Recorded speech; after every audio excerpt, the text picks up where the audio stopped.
Dan orang Melayu masih terpinggir dari sudut ekonomi khususnya dalam hal-hal berkaitan pengurusan kewangan dan penguasaan media sosial. Selain itu, budaya keusahawanan di kalangan mereka juga rendah dan masih dianggap asing sehingga menyebabkan mereka terus ketinggalan dari arus perdana ekonomi negara. Perkara berkenaan didedahkan Dr. Muhammad Hizam Hanafiah, pensyarah kanan Fakulti Ekonomi dan Pengurusan Universiti Kebangsaan Malaysia, ketika ditanya punca Bumiputera terkebelakang dalam agenda ekonomi negara. Menurut beliau yang juga ahli jawatan kuasa Persatuan Franchise Malaysia, sikap orang Melayu yang malas meningkatkan pengetahuan dalam ilmu keusahawanan turut menyebabkan mereka sukar menempatkan diri di kalangan bangsa lain.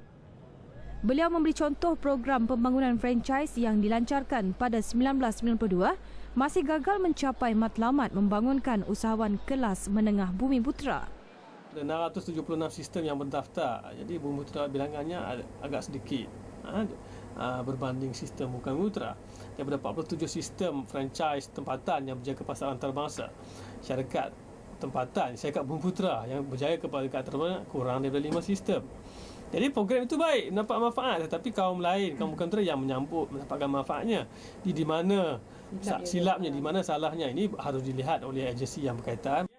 Sehubungan itu, beliau menyarankan dasar untuk membantu ekonomi usahawan Bumiputera perlu diperbaiki, sementara modul sedia ada perlu diberi penambahbaikan.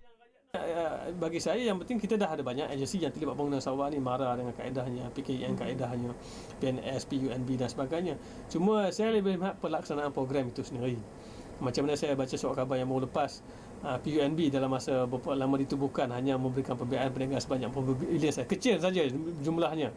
Di mana silapnya, di mana kurangnya, apa masalahnya, kenapa tidak boleh diperbanyakkan lagi. Jadi kita harus berlapang dada. Dr. Muhammad Hizam turut mengingatkan syarikat-syarikat berkaitan kerajaan GLC supaya terus membangunkan usahawan yang benar-benar tulen dan berdaya maju. GLC kita ada contoh UDA. UDA bagi saya walaupun dah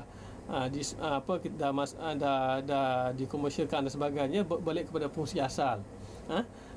Mereka ada bank tanah yang besar. Jadi berbalik fungsi asal, bagaimana menambah pemilikan equity hartanah Bumiputera, bagaimana menambah pemilikan premis perniagaan Bumiputera di kawasan-kawasan bandar, bagaimana membuka peluang usahawan Bumiputera mendapatkan premis perniagaan di kawasan bandar. Yang usaha kita mungkin yang kecil-kecil tak mampu mendapatkan outlet di Mid Valley ataupun di Suria sebagai contoh kan. Ini tugas agensi asal. Jadi walaupun buat duit adalah antara objektif mereka tidak dapat lagi tanggungjawab asal kenapa ditubuhkan. Jadi mereka untuk rekod sehingga 2011 memilikan equity di kalangan Bumiputera masih gagal mencapai sasaran yang ditetapkan pada 1990 iaitu sebanyak 30%.